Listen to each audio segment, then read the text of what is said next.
Houston's own, Houston's finest, Waxaholics. Oh my goodness, you guys are in the studio right now. We're here at All Real Radio. Go check out allrealradio.com. This is their Wax Wednesdays where we're filming. So did you guys know that January 20th is National DJ Day? Did you guys know that?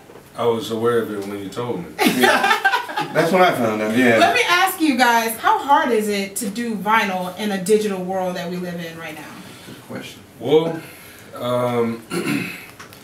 vinyl definitely brings a different perspective to a place. You know, there are several all vinyl venues around town. I wouldn't say venues, I would say nights. What I do is I try to approach venues and say, hey, you know, I can do this, but if you want to be different, then we can do vinyl. Some people are interested, some people are like, oh my God, that would be so cool. Some people are like, vinyl, who still does that? Right, right. So I get a lot of that.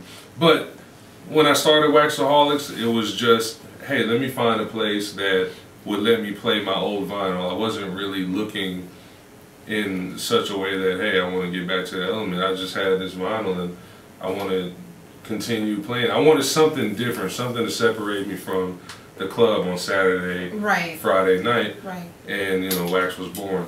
When you have new music coming out, the J. Cole's, the Jay-Z put out new music, Kendrick Lamar, how do you get that on vinyl? Is it readily available since it's kind of like...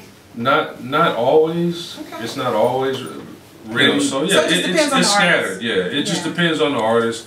You know, vinyl sales have increased since in the past 3 years. It's been going up, you know, 20, 30, 40%. I think there was an article saying it was probably one of the highest forms gross this year in 2014.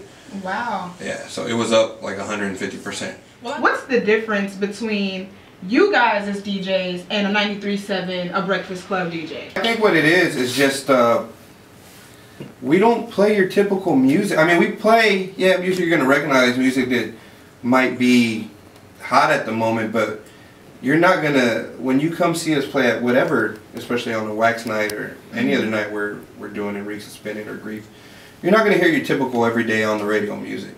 Okay. You know, and it's not that we shy away from it. It's just, if you listen to radio at home, you listen to it all day. So when you come to us, how do we change that experience? How do we open your mind to something different than just what is constantly programmed in? You know, music back then, you know, it's a little more memorable. It means a little bit more. Right. And it, I don't know, I guess back then it was more of like a life-changing thing, you know what I'm saying? That's when a lot of people kind of caught on to music and understood what it was. Now that we have this, I'm just saying, you know, back then it was different, now it's what it is, and it will continue to be what it is. That's my experience. Finally, you know, I don't want to hold you guys up. You have Skrillex, you have Calvin Harris, you have these DJs that started as DJs and now they're producer artists. How do you guys feel about that, and would you ever go into that type of market?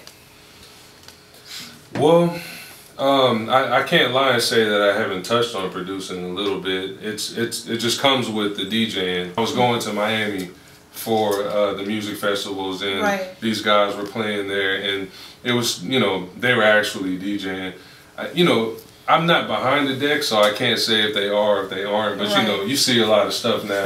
If they're just playing their SoundCloud, right? They're just pushing buttons, and you know, I will try to always maintain my element of turntables and a mixer. I really tried to, since I started this 3 years ago, I have not went back to my CD players. I haven't bought a controller. Everywhere I go, I take this with me. Even if it's a small venue, I still take this with me. He loves what he do, guys.